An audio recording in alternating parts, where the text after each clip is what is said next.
All right. What up, everybody? Welcome to another episode of A Cup with Crazy. It's been a hot minute since I've posted our last video. We have welcomed my firstborn child into the world on March 11th. So I've been kind of busy, got my hands full. But I got a special one for you today on this episode. I have a special guest, a best friend of mine since high school. Aaron Santos is with me. We're going to be reviewing this coffee together. Say hello. Say hello. Howdy, howdy. So this one coming at you live was found by my wife from a local farmer's market kind of thing here in Montgomery. It's called Baxter's Barks and Brew Coffee Company. If you can see that. Look at that. It's got a corgi on it. A very happy corgi.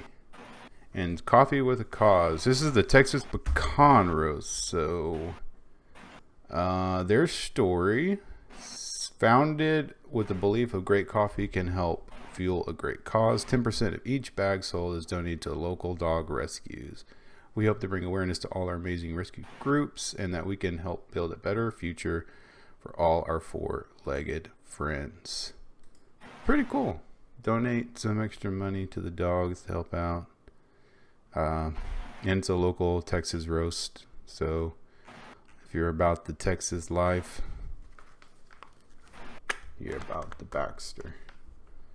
So it smells wonderful. It smells like pecans. I don't know if you smelled that too whenever you opened up your package.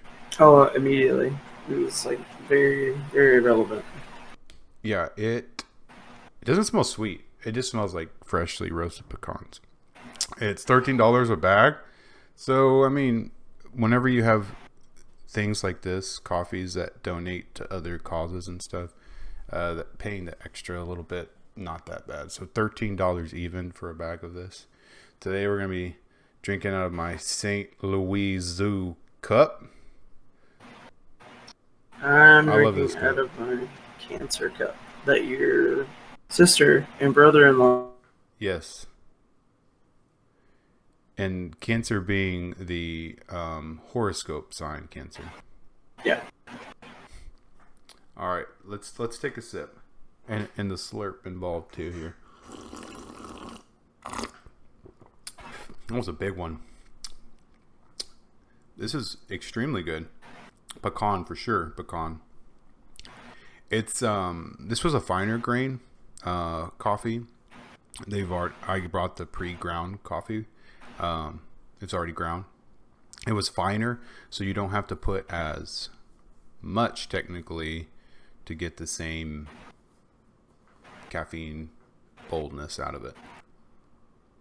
I was really worried it was going to be bitter, but it actually turned out pretty mild. Usually, a It's lot right of in the middle. pecan can be bitter. I've had some more bitter coffees. This one is like kind of right in the middle. It's got the pecan. I don't know if maybe I put extra sugar in this time. I usually measure my sugar out, but it tastes sweet. Based on the images, it looks like they're roasted maybe in sugar or like a type of caramelization Yeah. of pecan. They might have some sugar or something involved in It's it. kind of like the pecan from Buc-ee's where they roast them in cinnamon sugar maybe. It's good. I like It's it a lot. definitely a very... This is a weekend coffee. Like you're going to drink on Saturday morning. It's a very like just chill, Mm-hmm. just eat it with your breakfast and drink it slowly. 100%. All right, so since you're here, we're going to be kind of back and forth talking about some things. So I got a couple questions I'm going to ask Aaron, and we're just kind of going to talk for a while. So hopefully you guys stick around and just enjoy the craziness. So, what's the first coffee you ever had? Do you remember? Oh, so when I was little, my mom would stop at this place called Picket Fence, and they had iced coffee. That was the first, actually, my first coffee I ever had was iced coffee.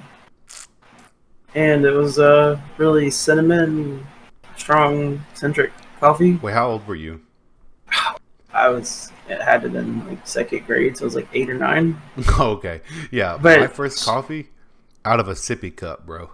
I remember, bro. I remember drinking out of a sippy cup with milk and sugar, and it was like the best thing ever.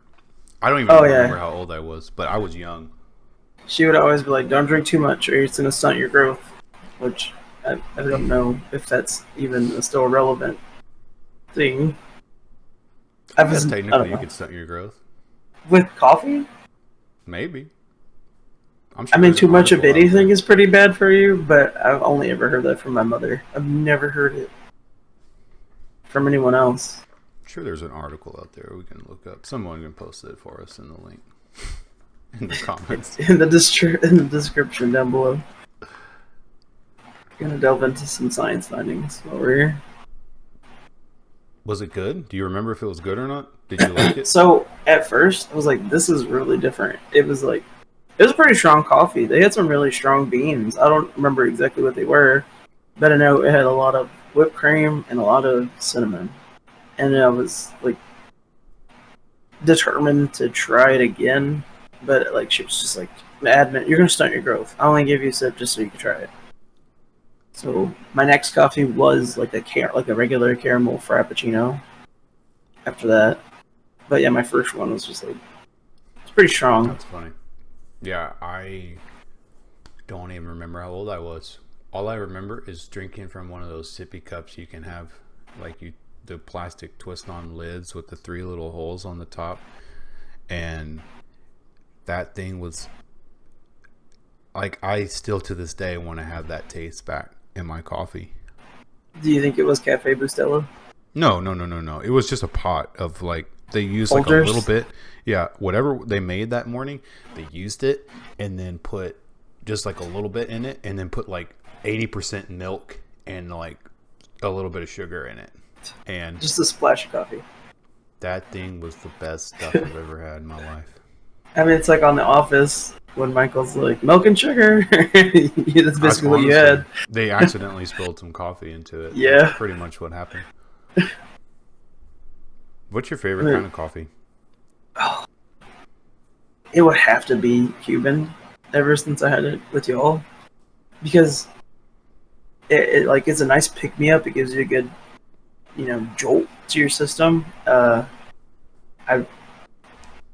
If I go somewhere, I'm looking for like either Arabian beans, or Cuban beans. Those are just like the best. It's really hard to beat those. I do prefer a stronger coffee though. So I can only take, because when I drink coffee, my thing is I drink a lot of it, so I can't do. That's why I only can do Cuban or espresso and stuff every once in a while. Because, man, I will drink a pot easy.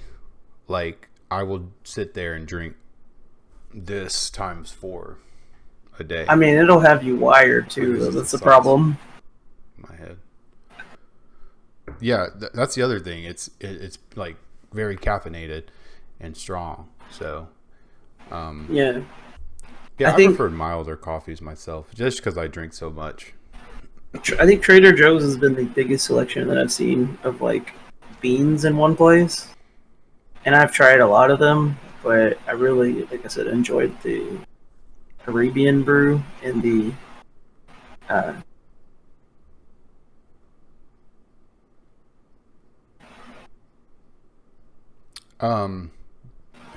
what's like the most coffee you ever had in a day? If you had to measure, you could do it in cups, or you can do it in milliliters, man. Metric for the win. I mean, it had to have been, if I'm going based on a jug. A gallon. This is basically a gallon, yeah. Probably like half a gallon. Is that a gallon? Yeah, I'm pretty sure it's a gallon. I'm pretty sure this jug. Okay, so half of that? I want to say half of that, yeah. I was trying to focus up, and I was playing video games, so I thought coffee would help. That burned me. And half a gallon? That's... How many cups is in half a gallon? I can tell you. I know. I mean, let's see. Wait.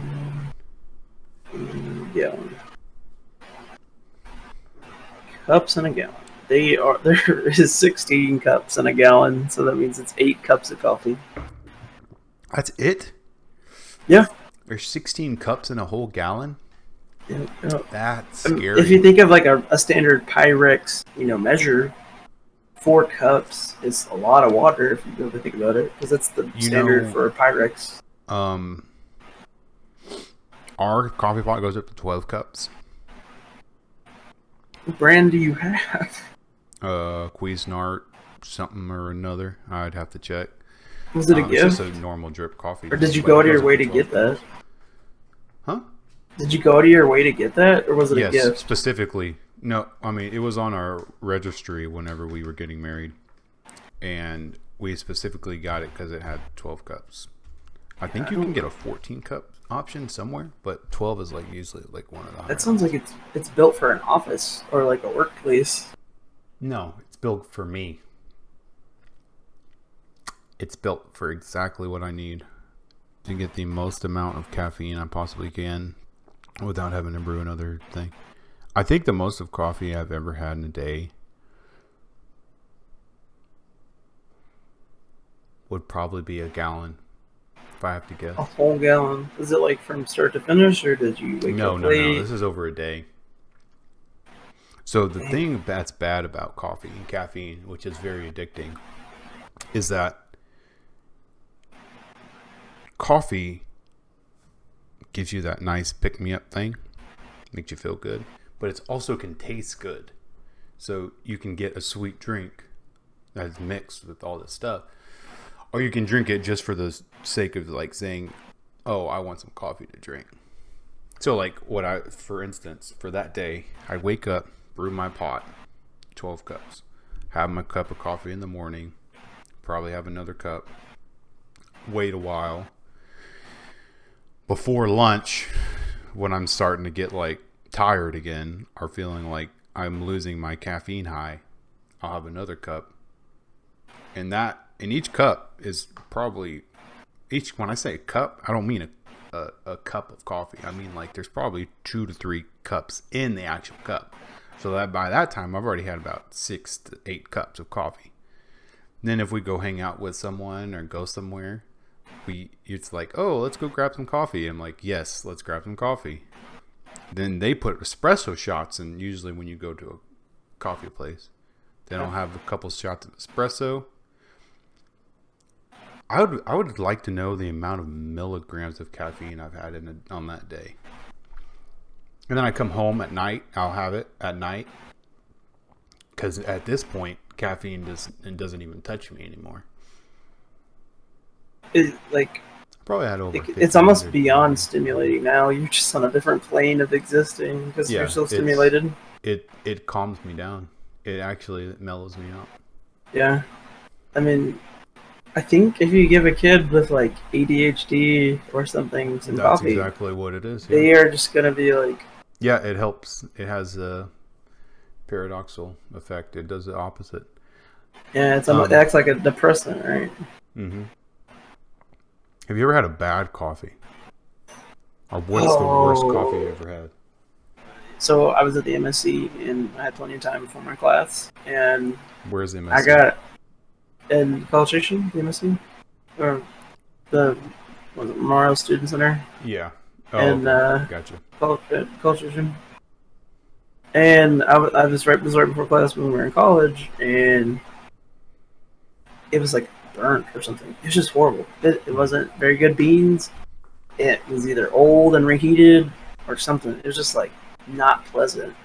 And I like tried to creamer it down. I tried everything, and it was just fighting back. It tasted like dirt that had a little bit of coffee poured in it. It was pretty bad. It was a fun. The worst coffee probably I've ever had was from back in when I used at the high school when that summer I was off and I worked at the maintenance shop, the repair where they went around and fixed things up around the school. Um, they would make coffee in a pot that looked like the pot should not exist.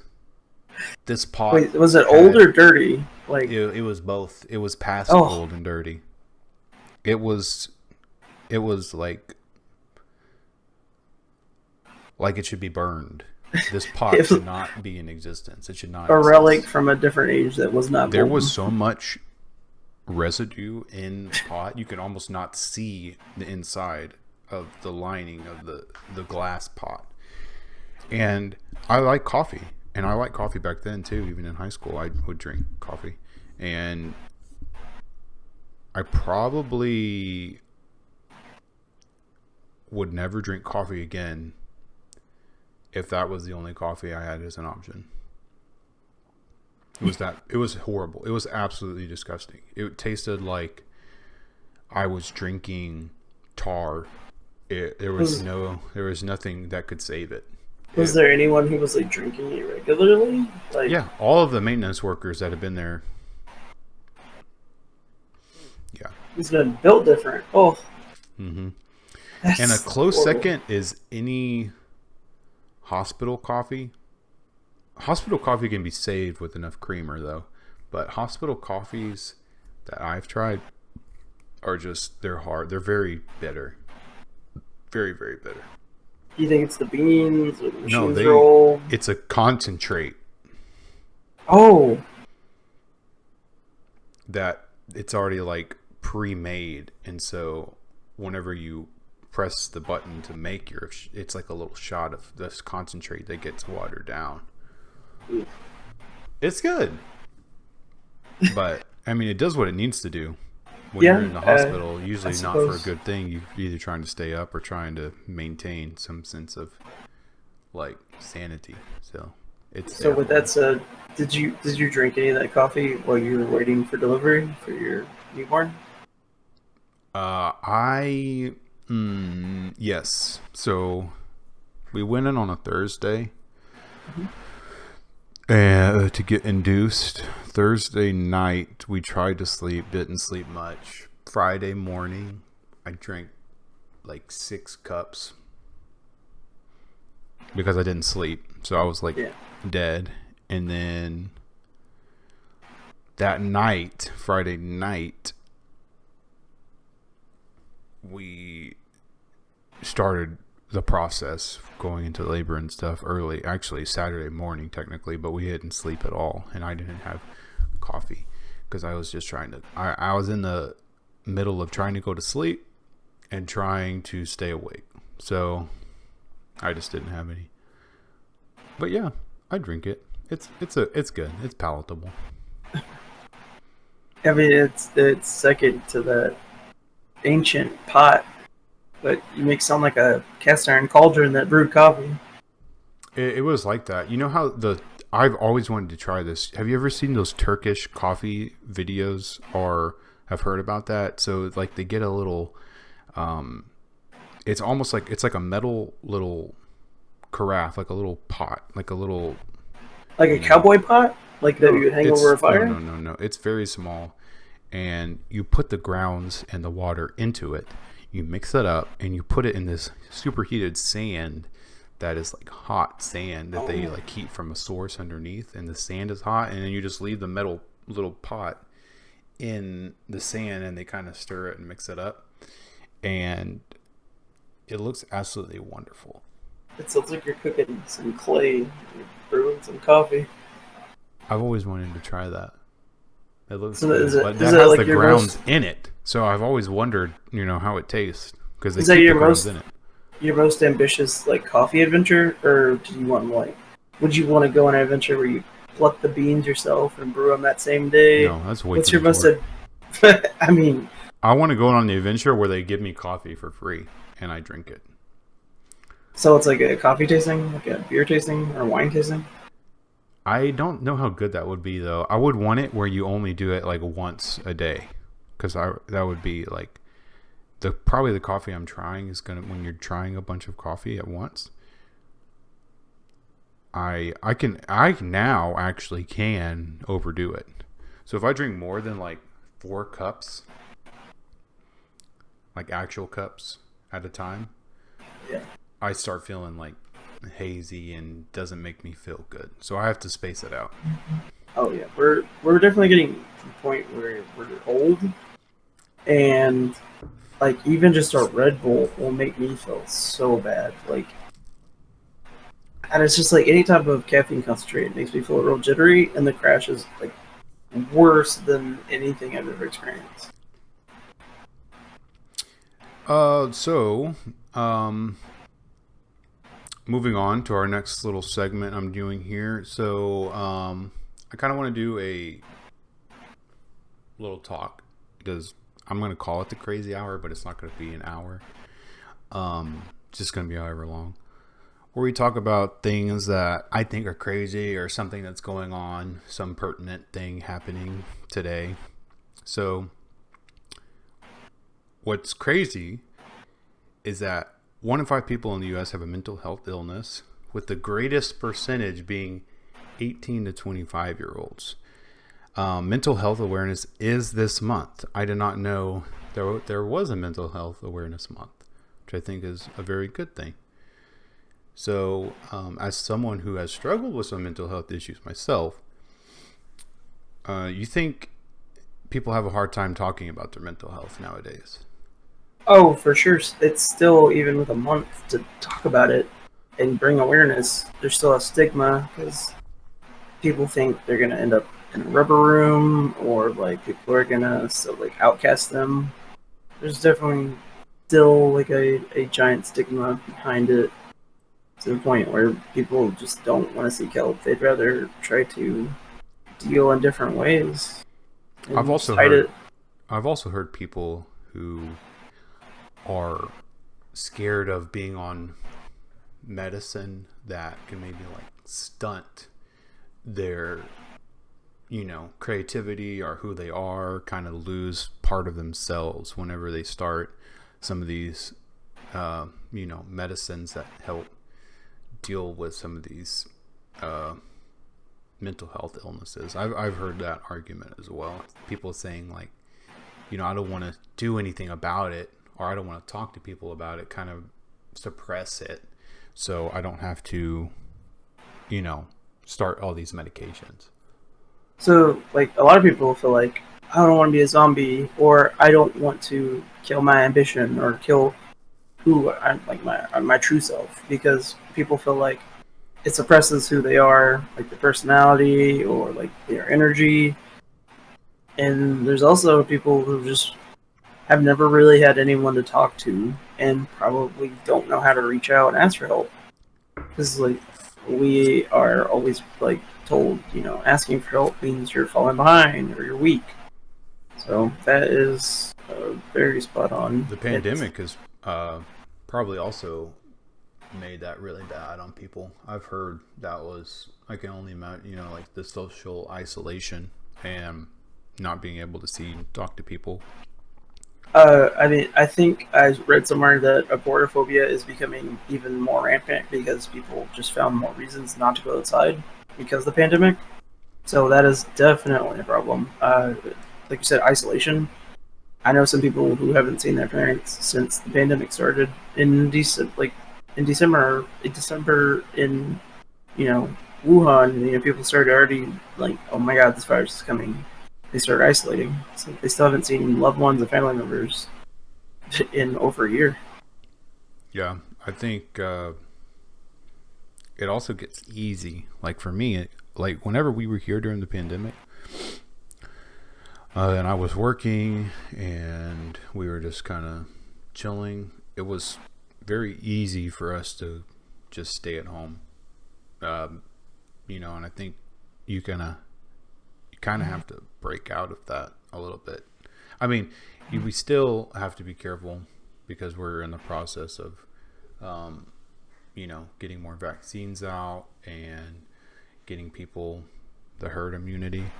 But I think someone said, you know, at what point do you risk, getting infection or something to deal with mental health or the social aspect, because we're not meant to just stay isolated. So we are like, our body, everything strives and yearns to be around people and to socialize. So I think you have to kind of, at this point, have to kind of force yourself to like find ways to get out and talk to people, or just talk to people online too. Like, I mean, that's kind of a new thing. People doing like Zooms and stuff, family meetings, like things like that. Yeah, I remember you and your family were doing Zoom calls just for fun at the beginning of the pandemic, because everyone was starting it.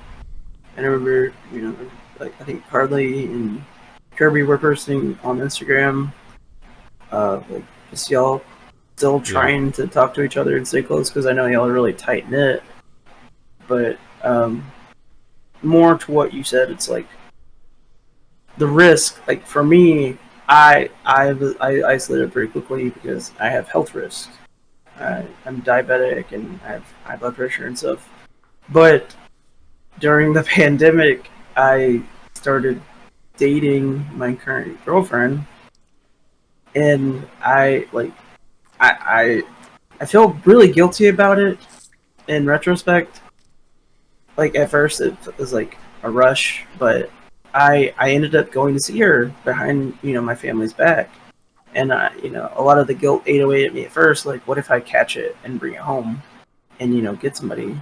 But the other part of me, like what you're talking about, the social part that just absolutely needs to go to people and see them, kind of made that guilt feel a lot less hard on me because I was getting that fix. Because it started with like a balcony date where she came out on our balcony and we were just talking, and then like part of me was like, I want more. Like I need to risk this to go see them, and it definitely tickled that part of my brain. Like you got your fix. You went and saw her, but like we are just social creatures. It's just really hard, and even like phone calls and FaceTime wasn't enough.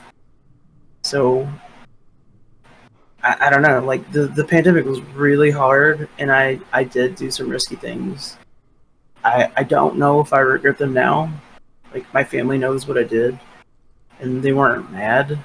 My brother was a little bitter about it because he's like, you could have got mom, dad killed, and I don't know. Like in retrospect, right now, I feel still confident and glad I made that decision because we probably wouldn't be where we're at now in our relationship and as happy because we were like 16-year-olds all over again, sneaking around, dating and stuff.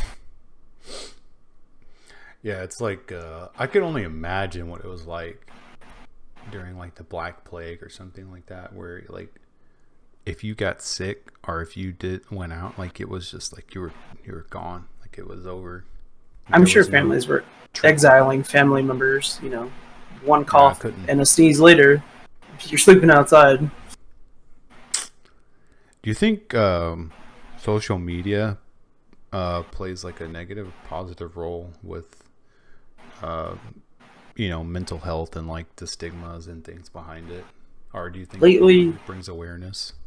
I have been thinking about this a lot. It's been a very big thought in my brain because a lot of people, like you see, Chrissy Teigen, she took a break. Because at a certain point, it's like when I get on here and I get off, I don't feel happy when I get off. Like people get on and they see frustration from political sources or from people being stupid or from just like I don't know, they're not happy with their life because they see someone else maybe doing a little bit better. And I've really come to terms with like when I'm sitting on my phone, I try to avoid social media. I don't like it anymore because there are certain times when I get on and I get frustrated, and other times when I'm just like, this doesn't make me happy anymore. So I've started to shy away from it. I think that ultimately we see people's lives how we want to see it or how they want us to see it, but we don't see what's actually going on. And I'm sure there's people who are having battles, even though they're posting like vacations on Instagram or tweeting about the NBA finals and cheering on their favorite team. But like ultimately, I feel like social media hasn't been very good for us as humans. I can't say Yeah, it's like like you said. There's positive aspects, like we're spreading awareness and like there is positivity going on, but it seems very little, and we see a lot of the negative. Everything's portrayed in a horrible way. yeah, it's definitely uh, a front. You put your best show. You put your best foot forward. You put the best show on. So I think that actually plays. Yeah, I think it plays more of a negative role than it does positive, because even though with the positivity mixed in, like I've tried to be super super positive on social media, Twitter, Facebook, Instagram, always posting more positive things. But it's the idea that whenever you see someone else who may be, having a fun time doing something, you're like, oh, well, I need to either be doing that or have people think I'm doing that. Because a lot of the times the people that are having all this fun, it looks like they're having the best time, really aren't. I mean, it's like everybody. It's like there might be 10% people who are posting vacation photos or who are posting them working out or something like that, where they're actually doing that and that's just something they do. And nowadays, I think, especially with like TikTok and things like that, TikTok is funny. I've watched a lot of funny TikTok videos, and some of the funniest videos I've seen on the internet have been from TikTok. But man, like it's the instant like gratification thing. Like you post a video and you want a bunch of people to like it. You want a bunch of people to comment. You want everyone to think you're funny or you're doing the coolest thing or you're so, it's like that. You want to be known. You want to be, an individual that is like, oh, there's that guy. He does that thing kind of thing. Or there's that girl. She does that thing. I think it's like people are trying to be unique, but by trying to be unique, they're becoming actually not unique. They're, you're doing the same thing everyone else is doing. You're putting on a front.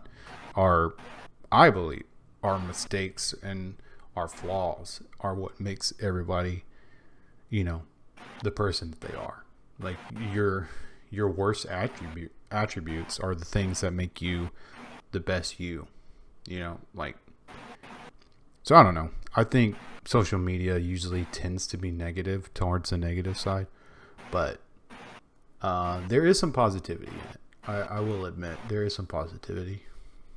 I wouldn't say for like every 5 posts, 4 of them will be bad and frustrating, or there will be people who don't like what you have to say or what the other person has to say. And then there's the one that's like, hey, reminding you that you're the best and keep doing you.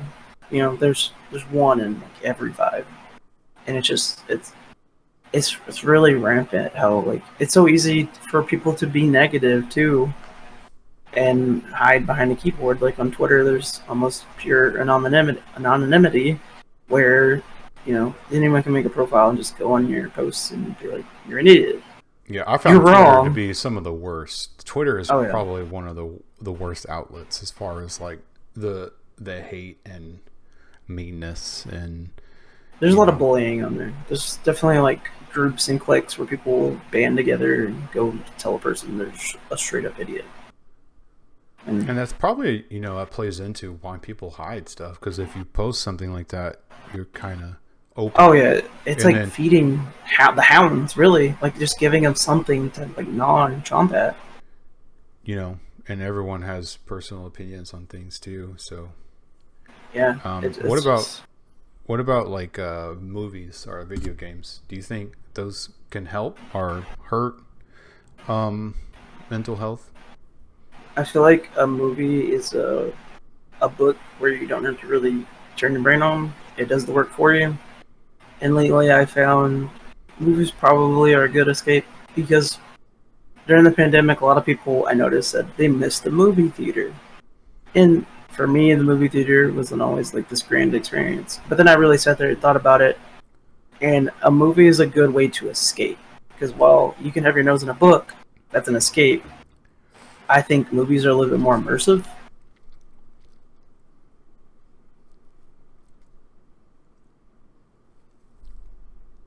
Bad for your mental state, because it can give you expectations and different ideas how things are supposed to be. Like I guess it's like your suspended disbelief, where you have to be able to draw the line between this is a movie and this is real life.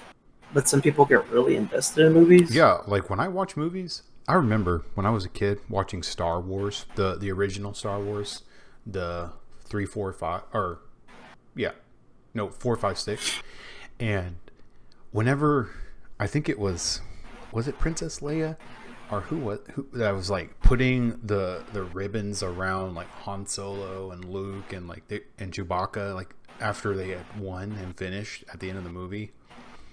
I remember vividly sitting there like almost crying, like basically sad, like emotionally sad because it was the end of the movie. Like, and I think that's what good movies and things like that do. You know, they bring out all these emotions. But do you think like certain movies, certain things can make like the directors have power to like control, you know, how people feel? Like I mean, that's where fandoms come in too. Like fandoms will literally die for this movie, like Star Wars or Harry Potter, the Marvel movies or DC. You know, it invokes strong emotions, very strong emotions. So I think movies are hit or miss, honestly. I think any like outlet that triggers people to like whether it is movies, video games, social media, whatever is like something that triggers you, you have to determine what your trigger is. Like so if you're a super you know, if you're like bipolar and you get super sad and super happy, you have to be careful whenever you are around things like that can trigger you, that will make you super depressed. You know, things that everyone has a different thing that they really hits home with them. So movies and social media, video games, where you know that trigger is really evident. I think part of it is like knowing yourself and having people around you that know you that can help you. So if you're like gonna go watch this movie or play that game or you know are on so the problem is social media encompasses all of it, so you can't like escape anything on social media. At Yeah. least with a movie and a video game, you kind of know like what you're getting into. You can uh turn it off and yeah, very easily. I But think that's a no, go like ahead. from wait, what? Say that again? I say go ahead. Oh, I was gonna say I left video games out because I think video games are just a completely different medium. I'm probably biased, but like since I was little, you know, any problem I had, I was able to solve with a Game Boy cartridge or a PlayStation 3 game. Like it's an escape. But I think it's a different escape because you get to really immerse yourself in that and become one of the characters. One of my favorite games is Donkey Kong, and that's like everything about it, the music, the gameplay, like even though it's just a simple platformer from the 90s, I really enjoyed it. It was an escape for me, and I constantly go back to it. I know video games can invoke bad emotions too. I definitely am not impartial to video games because it's like Yeah, it's I always mean, been my escape. You what do know, you think? Yeah, the people who say like video games cause violence. yeah, or you know like cause people to mass shooting and stuff like that. I think it is a factor. I can't defend video games like just purely because sometimes it is a factor, but it's not the only one, and it can influence people for sure. But there's other things going on in that person's life that definitely pushed them to that point, to where they made that I decision. I'd argue that social media has more of a pull than a video game or movie would. I mean, I know video A hundred games and percent. movies are getting like they're trying to progress more and more, so they're gonna pull and do things that are a little more thought provoking and emotion provoking. So I could kind of see it, but I honestly think that the social media aspect um, has like a greater opposite. Like it could be really good or it could be really bad. I think for sure the worst of those devils is for sure social media, like you're saying. Um, that's just I don't know. There's no one way around it really. When I've taken breaks from social media, my life was infinitely better. I Yeah, could take a break I've from tried movies to and do video that. games very easy, but like social media, every time I go back, it's just the same poison with a different label. So you talked about video games a little bit. What are some things you did to help you when you were feeling depressed, good and bad? You can say just good examples, or you can tell bad examples too. So, me being bipolar, I have a very I get manic energy, so I get it for weeks on end, and I can like sit there and pump hours into a video game to where the point where I'm just like even burnt out, I'm still going back to it. So, in some aspects, video games are good, but also bad because manic people typically have an addicting personality where they can just go and go and go until they reach the end of that high. For me, it took a long time to figure out my coping mechanisms, like because when you're depressed, you don't really have them. It's like you're trying to figure it out. There's like an imbalance in your brain that says this is wrong. We don't know what to do. So for me, it was a long journey of like getting to the point where I was self-aware because when I know that I'm on a manic high, I just get real energized. I'm able to pop out of bed. I'm a morning person when I have manic energy, and I'm able to just go and do whatever task I have in front of me. So part of it is being self-aware when I'm really depressed, like because even if it's positive, you're still depressed. It's like not the real you. There's someone else in the driver's seat, and you're off to the side, watching. I feel like it's a third person type thing. So being depressed is more than just being sad. It's also like how you put your energy and where you put it and where it's channeled and everything, like every little thing about it. But it takes a lot of time to get to where I'm at because I feel like I'm in a very healthy spot in my life. And like it's just different practices. It's like moving away from the things that made you depressed in the first place or getting away from the things that make you feel that way and surrounding yourself with better things. So, like, let's say I'm just having a bad day. I need to move from that spot. I realize that later is like, because I usually just dwell. I sit there and I dwell and I think about it and I'm constantly in it. Even if I'm playing video games or talking to y'all, I'm in it and I realize I need to remove myself from where I'm at because there's something that I'm doing that's keeping me there to like recollect myself. So it's just like surrounding yourself with the things, different things, and I guess for me too, it's not just change of scenery. It's just a little bit of change. Like where I'm at in my life right now, I would say is like I'm my most favorite me so far because I've made a lot of changes to get to where I'm at mentally, physically, whatever, just to be comfortable. Because at a certain point too, I was so depressed I wasn't even comfortable with who I was, and it's like just me either changing my hair or like changing my whole wardrobe, being around different people, trying new things and new music. Like in the past, like maybe year and a half, I started listening to country music. I hated it at first. I didn't get it, but I opened myself up to new things. So it's mostly, if I had to say, it's like it would be change. And change isn't easy for everyone, and everyone copes differently. But it's kind of how I battle my depression is change. I need to be in control of something Do you? because a lot of the times in life you can't control everything that's happening to you or No, that's like that's making one you of the best depressed. things in life that you can be assured of is that you can't control much, only And yourself. that is for sure something that I had to accept. Like that took a long time. That was the worst part because there's just some things that I could not control. that were just out of my control. I was not in control of my life because I was trying to control the other things that I couldn't, that weren't tangible. You can't control people. You can't control sometimes your circumstances. You can't control, waking up on the wrong side of the bed, waking up with neck pain, but you have to do something about it and move from that spot instead of just thinking about it constantly.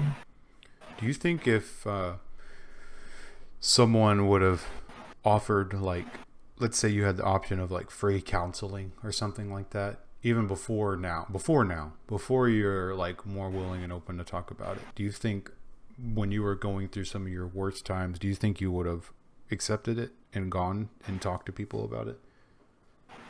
So Money just to not be being a object. just to be real transparent, I went and got help before I wanted help. I had someone really pressuring me to go get help, and I would say that kind of messed me up a little bit, because if you're not ready to go get help, you get even more overwhelmed and even more like down on yourself. So if I had to answer that question, I can't really say that I wanted to go and get help while I'm going through it, because I need time to reflect. Just me personally, I need time to like process. I can't like just get the wound and go to the nurse's office. It's just I need time to figure things out. So if it was offered to me, I might be open to it.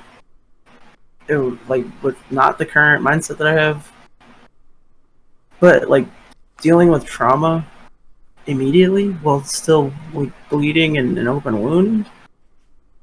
I don't know if I could, honestly. Like, it's getting help is something you have to be willing to do and not be pressured. Oh yeah, and unfortunately, the old saying, like, you learn best from your mistakes, or like when you're at, your rock bottom is when you figure out who you really are and like, what you really need and going through. So like, unfortunately, more times than not, I think we learn or we grow the most when we're at our worst, or I mean, it takes us getting to that point. It takes us getting to a point where we're like, I'm messed up. This ain't good, and I need to change it. Then, you switch your mindset into like this, like, okay, let me figure out some good things I can do to change this. But like in the moment, like you were saying, it's not like you're not thinking about changing. You're just thinking about like surviving, like maintaining. Yeah, it's very much a fight or flight mode type thing, where you're just trying to breathe. You're fighting for air. Uh, to really talk about that point too is just like, I was in a really bad place, like, not very long ago.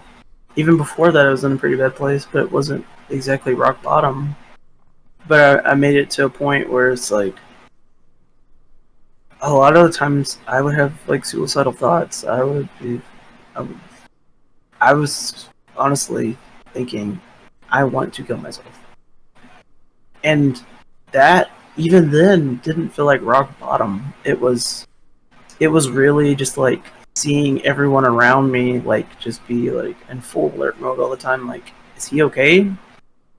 And like just being completely drained. Like, even to the point where it didn't feel like death was even gonna be enough. Like, because I knew I would be affecting the people that I left behind. It's really a tough thing to fix. Like, because we as humans don't even know what the bottom is. Like, I'm sitting here scraping the bottom of the barrel thinking, oh, I want to die. And that wasn't even truly rock bottom. It took a lot for me to really get there. And, like, we don't know when to tap out sometimes. I honestly feel like we probably lose a lot of people to them not knowing what their limit is. And it's sad. It's a sad thing. It really sucks.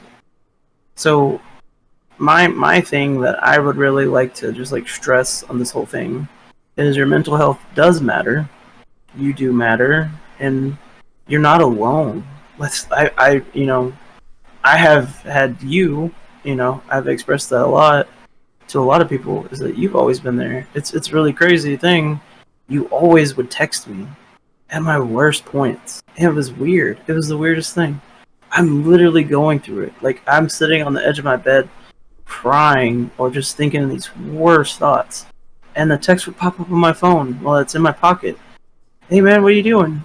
Are you okay?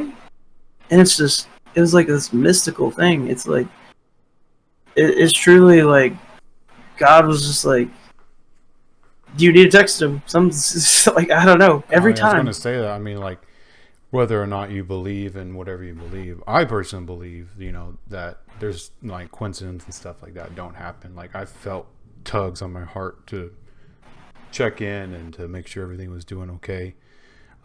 That, is not like a worldly thing, that is It's a godly thing. That so far beyond it, truly. Like, I'm literally I'm being so serious with you right now. Every time I would be going through it, somehow you would text me. It would just be wild. Like, I would like get chills because like someone's reaching out while I'm doing this, and yeah.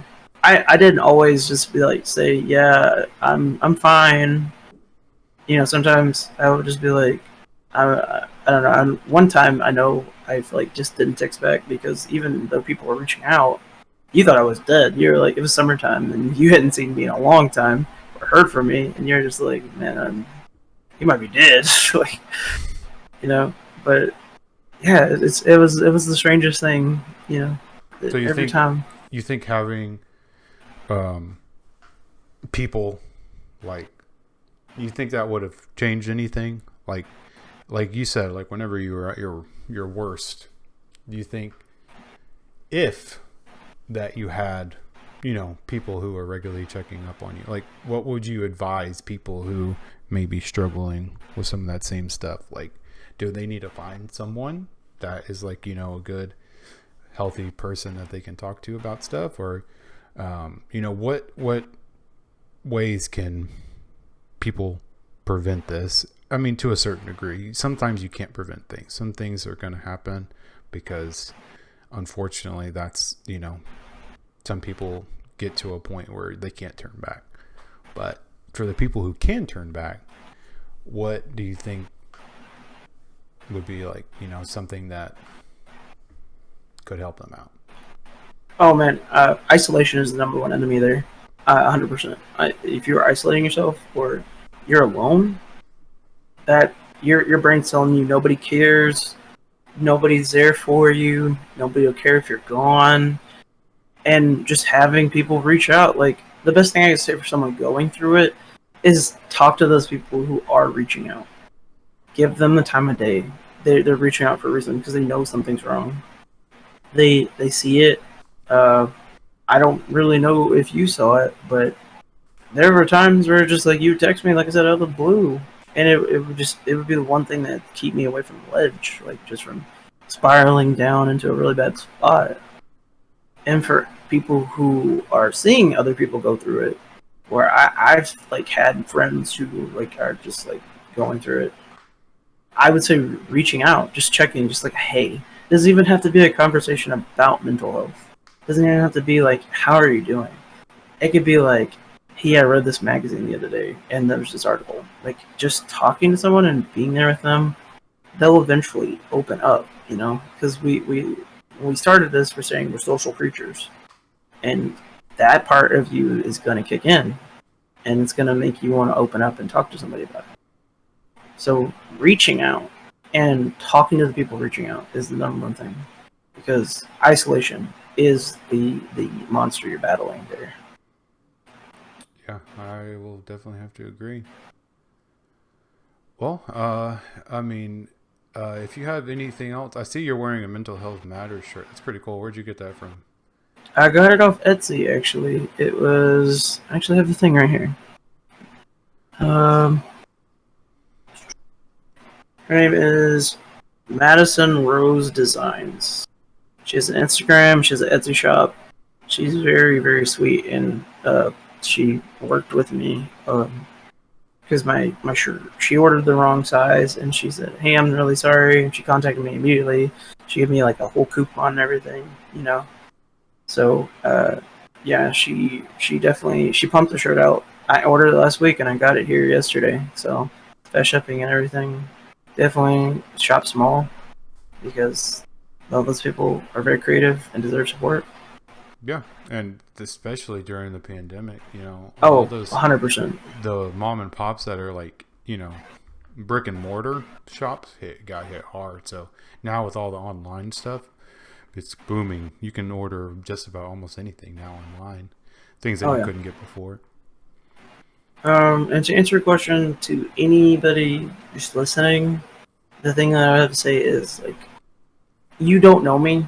You probably, I might be a stranger to you. I might be just this guy that you saw on the video with the crazy hair and beard and giant glasses. But I don't, I'm not gonna judge you. I'm not gonna think anything of you. If you see this and you want someone to talk to, or you need help or a friend, please reach out, because I can't say that I know what you're going through, and I can't say that I can relate to your experiences, but I can say that I'll listen and I'll offer you any help that you want or need. I will always have my inbox open. Just if you see this, you know, my Twitter is officially has, which is my initials, and I'm sure Caden's gonna post this on his Facebook. He can tag me, or I mean, you can just look up Aaron Santos. I I will always have my doors and DMs open to anybody who needs help, because sometimes we don't have a Caden in our life. Sometimes we don't have, you know, just someone to check in on you, or someone that's willing to listen to you and relate to you. But if I can save someone from my experiences and my perils, please, please reach out and just know that you matter, and that what you're going through is relevant and matters. Your feelings are valid. Yeah, 100%. And I'll post in the link too. There's a suicide hotline too as well, and you could chat.